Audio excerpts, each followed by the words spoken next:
This is SSN. Story Studio Network. I'm Tom Hoppe, and I'm your host of the Most Painful Podcast.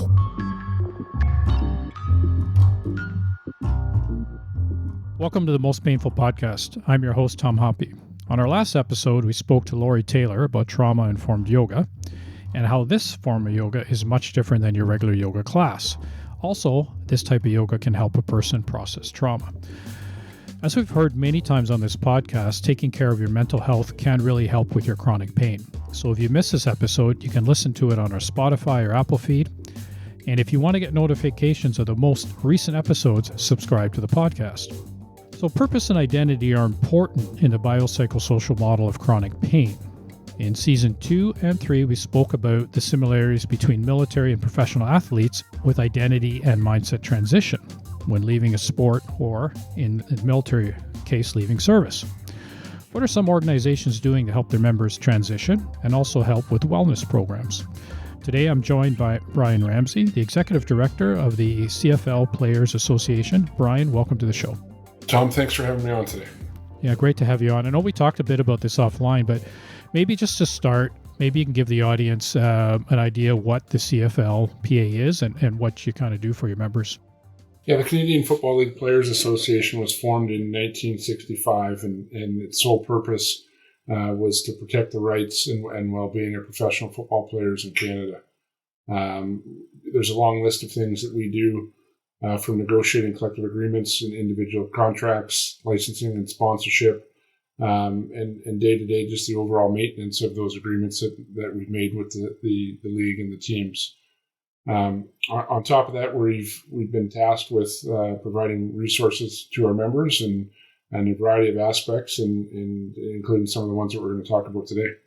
Yeah, and I know when we talked about this offline, it's pretty interesting the kind of work you've done for your members. So maybe we can talk a little bit about, I know you had mentioned when people get into the sport, you're already starting to talk to them about transition out. Maybe you can talk a little bit about that. Yeah, it's really been a culture change in our organization. It's, for a professional athlete, you spend so many years working to get to that point, and really the last thing you want to do is think about leaving it. And when you get there, you want to try and hold on to it as long as you can. And a few years ago now, in 2016, our members tasked us with looking to create a resource aimed specifically at helping our members and their families for transition. What we do know in professional sports and particularly in football, the average career length is quite short. We're in the CFL, it's about 2.9 years for our members. And so what we know, our members are going to do something after football for much longer than they actually did on the football field. And that shift that you talked about, sort of having that conversation, was difficult at first for the reasons I said, where, you're talking to a member, an individual that spent 15, 20 years trying to get to this point, and then you're saying, well, hold on a sec, now I want you to think about when you're not there. And in fact, the engagement we've got from our group has come from the ability and the leadership from within our locker rooms to say, well, we can do both.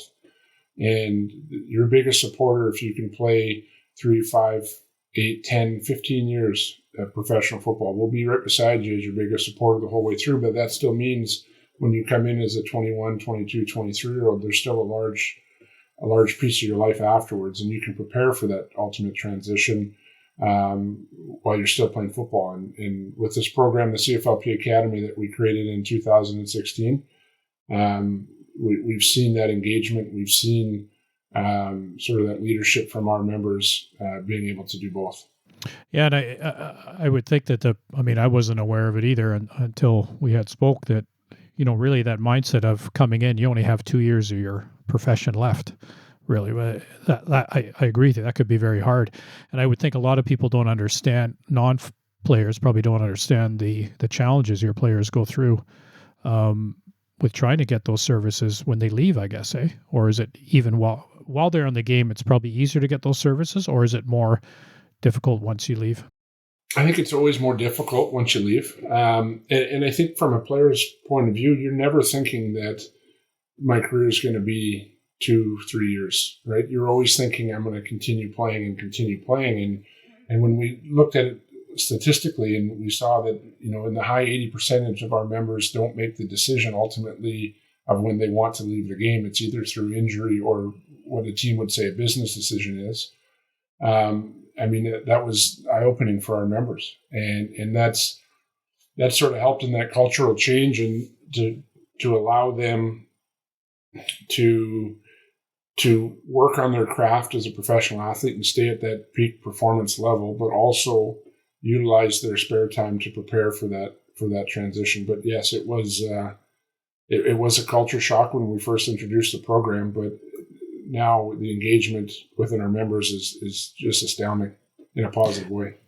And I mean, when you say 80%, that is a high number when you think of it, that. And I think, military members, we obviously go into the service to do our duty and do our job. I can speak for myself and probably many other guys. We don't go in there thinking that we're going to finish in 2 years or 3 years or 5 years. And when people are released medically, it's a huge impact because we didn't see it coming. So I like your approach where you're already telling people at the start, this is not going to be forever. And I wonder if that helps with the whole identity transition piece too. I think so. I mean, the program itself was modeled after some of the initiatives that have been built for servicemen and women across the country. And so the mandate of our program, the Academy, is to provide support for the CFLPA members and their families to succeed in life today, but also as they transition away from the football field. So I think a big piece of our members accepting a program such as this is we're saying that we're not pushing you to leave. In fact, we're saying you may be able to stay a bit longer if you're preparing yourself, reducing some of the stresses, taking care of yourself from a mental and health, wellness perspective, and you take advantage of some of these resources. But as you said, I can't speak for the service side, but it is more difficult to get the employer's attention or some of the resources and some of the programs once you're not in. For us in the locker room, it's once those doors have closed, it can be a very difficult thing to try and come back into them. And is that more from the management? I don't want to get into the whole thing, but is that just more from the management side, or is that the players as well? I mean, life just goes on. You're now out of the game. It's, like you say, hard to get back into the locker room. Yeah, it is. And without turning this into a sort of a stat session here, but our membership turnover about 25% a year, right? So a quarter of your members roll through each year.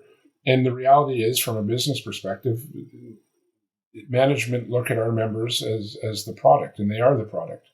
But when there's no use for them on the football field to run their business, then it is much more difficult, and they don't treat them the same. That's something that's just a reality, and we prepare our members. In fact, we were just out last week in Winnipeg speaking to the next class of members, the Combine, where they're putting the university and draft eligible students this year that are preparing for the CFL draft. So they haven't even entered our membership. They haven't entered. They're aiming to get that first contract, and we have an opportunity to speak to them. And we're actually bringing this topic to them even before they enter the league now, because what we're saying is that we want you to come in. We want you to be part of our membership. You'll have all the tools and support of our group the whole way through, but you have to understand it's a business. You have to understand that what you do afterwards is going to be for 10 times as long as you, on average, 10 times as long as your playing career. And you've got to take advantage of the resources available and the opportunities that are available to you. Yeah, and I think about the military side too is, it's different that it's not a business, but when we talk about identity, it seems that, you're saying your players have been very focused from kids right up to getting into the sport. They're focused that that's the direction they want to go. And when we enter the military, we're focused on the mission and the direction we want to go. And when that's taken away from us, the purpose is lost. And no one tells us at the start that, this is going to be over in a couple of years. So I think that approach is good. So with the wellness program, I mean, it's good that you're starting that, before they even get into the game. So can you maybe tell us about how that process works when they're getting out of the game? What's available for them? Yeah, and that's one of the keys. So when we first started this program, it was it was one partner and one member. It was started, and as I said, it was we took the foundation of some of the programs that was used for the military members, and we see the similarities as you mentioned. We always are very clear, though, that sport, although there's similarities in terms of itineraries and structure and practice and that, sport does not equate to military. They're just not the same. But we can learn a lot from the military environment, and we've taken and adapted that to sport. And we've said, well, if we build this program now, and if as soon as a member's contract is terminated, all those resources stop immediately, are we really helping the member? So what we've been able to do is we've expanded the rehabilitation. We continue to expand the availability of these resources. Some of them are for life now. Is once you're a member, there's some resources that are available to you for life. Others that are more focused on the active membership, but we've expanded all of our resources to a minimum of 5 years. So 5 years as part of your transition, you have access to this program in its entirety. And we found that everyone learns a little bit different. Some guys have taken advantage of it in their first, second years, played 3 or 4 more, and just continue to sort of build that toolbox that we talk about internally of creating and building those tools so that they're ready for that transition. And others don't pick it up until their final year or two, and they're in midstream. And to your point, that would be the wrong time to turn it off. We've asked them to engage. They have engaged, and we make sure that they're able to see it through. So you talk about some of the resources. What are those resources? The foundation of the program is built around 3 pillars. So there's an education pillar, there's a career pillar, and then there's a health and wellness. And so we've opened this up, as I said, to our members, their families, dependents. And the education pillar is just as it seems. It's there's scholarships at post-secondary. So we've got members that are finishing degrees, starting 4-year degrees, finishing postgraduate degrees, starting them. We've got certificates, workplace certificates. One of our programs that we've recently expanded is through firefighting. And we've had just under 40 of our members in the last 5 years become certified firefighters in North America. And the neat part about a program such as that is they get certified and they can continue to play. And we encourage that. And so we've got some members that got certified in their 3rd year or playing in their 8th. So they're certified firefighters in North America. So whenever they ultimately make that transition, they've been volunteering at different stations and getting to know that and picking up all their certificates through these programs. And that'll just assist with them when they ultimately make that choice. And so that education pillar it's about 120 courses annually that renew, everywhere from Oregon State to Athabasca, Saskatchewan Polytechnic. As I mentioned, the fire training is through Training Division. We've got financial literacy with the Enriched Academy, just a variety of programs. And really, Tom, one of the things I should have sort of touched on at the beginning about this program, the reason that we've found success in this is there's no surprises in it. It was because it was built by our members. The idea and the concept of creating the resource was given to us by our board. And when we created the resource, we went to the members and what do you want in a transition program? And when we polled the members and asked them questions and they gave us that feedback in terms of what they want, we knew we were going to be successful because we were putting in programs that they're asking for. So when we look at the education in particular, well, I want to learn to become a realtor after. Well, we make sure we've got a realtor course and ability for them to get certified. I want to get into coaching. I want to stay into sports. Well, we've got that alignment. So every piece that we've added has been added by feedback from the members. And so we know that we continually, and we've got great partners. We've got excellent partners in terms of being flexible around our members' schedules and the demands of playing professional football. The career pillar, sort of that second pillar for us, is more about helping our members and assisting them in preparing for even sort of the admin side of it, we call it. A lot of our guys have never been through a traditional job interview, preparing resumes, working on engagements in internship programs, if they can internship, build a relationship in the off season. It's less around finding them that immediate job, although that those examples do occur, but it's more about preparing them for starting another career outside of the professional football one that they've been used to. And then finally, that third pillar is our health and wellness. And I would say, all three are important, but this one in particular, over the past few years, as we've all gone through the pandemic and various challenges, our members and their families have relied on this pillar, and we offer, there's 24-hour, 365-day-a-year service, but again, that's more reactive services, but those are available for our membership. But we continue to expand proactive pieces for them to ask the questions, for them to try and be proactive in their wellness. And it's a variety of pieces that have been able to assist them and their families in that program. That sounds like a very well-rounded program. And, as you're talking, I think about some of the military stuff, and they have, helmets to hard hats, and they have some transition programs that come out. And I think one of the gaps that we see, and I don't know if it's on your side, but we do see it on our side, is the knowledge when it comes to chronic pain. We're finding that a lot of veterans don't know about chronic pain and some of the science behind it, and so they have a challenge managing that chronic pain. And it's almost like they have to seek it out themselves versus it being organized. So I don't know if that's something that maybe you guys address in your wellness program. You might have some points on that could be helpful.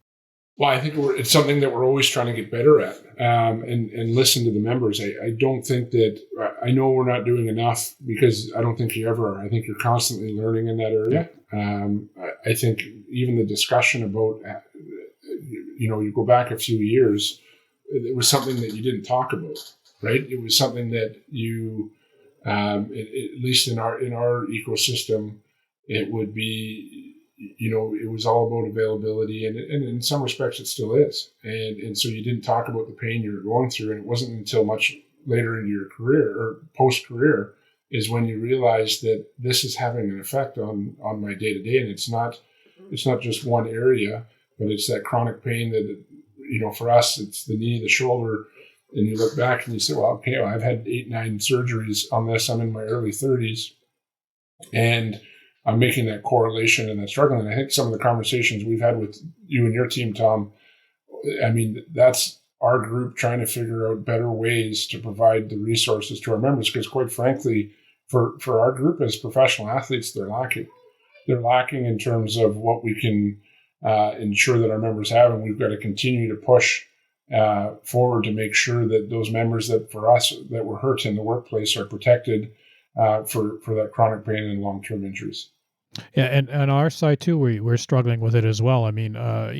There's lots of people that we have substantial injuries coming out of the military, and people are going to physio, they're going to kinesiology, they're doing that. But what we're finding is the knowledge of, I didn't realize that, if I have a down day, that's going to affect my chronic pain, or I didn't realize that if I eat this certain food, that's going to cause inflammation. And I think that's where that knowledge is missing on our side, and that's something that we're trying to bridge the gap. It's one of the reasons this podcast is going is for that, to try to bridge that gap. Yeah. So I think everybody's always trying to improve. And I think when I look at one of the programs with the NFL guys in the US, the matching veterans with players, they seem to be doing that kind of, community sort of locker room atmosphere, and then dribbling some education into it, which I think is a good start, a good model. I don't know if that's something that is done with your members up here. Well, it's internally discussed, but we need to open up and branch out more. I think, and I said that's really how you and I got to meet, and I think why I'm here today is that. There's strength in numbers, but there's also a comfort in numbers as well. If you're not going through something alone, and the education aspect. I think one of the similarities between our two groups is just that, is that we had both been told for years to not let the pain affect you and to sort of push that pain away. And what we're saying is there are better ways to be able to manage it and work through it. And when you do that together, that can be a very powerful thing, and it transcends sports and it transcends military. It brings people, if you're going through rehabilitation, it doesn't matter if you played 20 years playing hockey or football or sports or your 25-year military career, you're still going through the same issue and dealing with that pain. And how can we do that together? And how can we help educate our two groups together? Because it's a very powerful tool. Yeah, and just as you're saying that, it just kind of put the light bulb on, because we just did a session with a number of veterans where, we talked about pacing, we talked about a number of things to do with chronic pain and how to measure your strength and conditioning after you have pain. And a lot of it goes back to identity and how we were trained to just constantly push through pain. So you get these peaks and valleys when we're training, even after we're out, which makes it worse. So yeah, it's that kind of knowledge, I think, that, and just looking back and deciding, what were we taught? How were we conditioned? And what is different? And how can we use that for our, what are our strengths out of it and what are our differences out of it to make us stronger with this? But I like what you're doing. I like the pillar idea with your members. I think that's, and now the alumni, do they have, you said 5 years, and after that they're kind of on their own, or can they reach back for any other support after that 5-year mark? Yeah, they can. We have our alumni association that we work closely with. And in fact, we continue even today to become stronger in terms of aligning that. And a lot of our programs have now been created within their system so that there isn't that gap.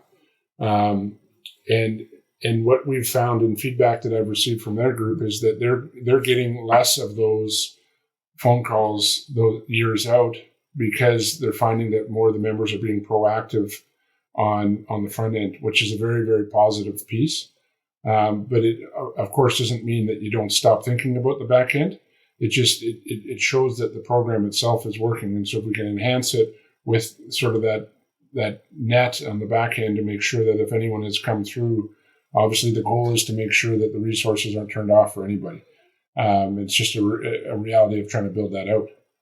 What I like about this whole thing, Brian, is that it's how it started from day one, and that mindset, that seed is planted that this is not forever. And I think that kind of helps with that. So I like that. That's well, Brian, it's been a great discussion. I know that we could probably talk more about this.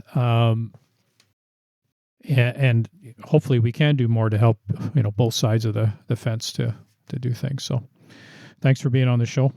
Tom, I appreciate being on. I look forward to our two groups working even closer together in the future. Great. Thank you.